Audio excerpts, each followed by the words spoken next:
Imagine updating a logo once and having it update across your entire project automatically. That's exactly why I use Photoshop Smart Objects. This is a YouTube branding package I built for a client. Instead of rebuilding the same logo across every asset, I've linked a single source file throughout the project. That means one change can update everything.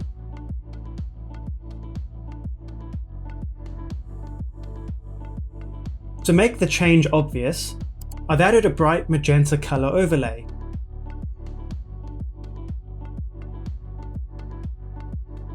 Once I save the file, Photoshop updates every instance of that logo across the entire package.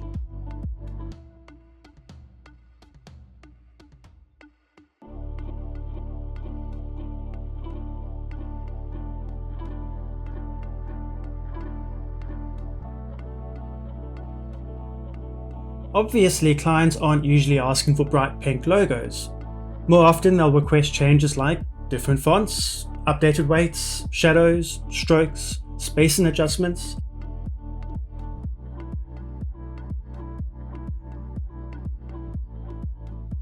Instead of opening every asset individually, I can update the source file once and let Photoshop do the heavy lifting. One thing worth mentioning is that smart objects can also be nested. In this example, the logo is embedded inside of a separate banner file. Because of that, Photoshop sometimes needs the parent smart object refreshed before the change appears. It's not difficult to manage, but it's something to be aware of when building larger projects.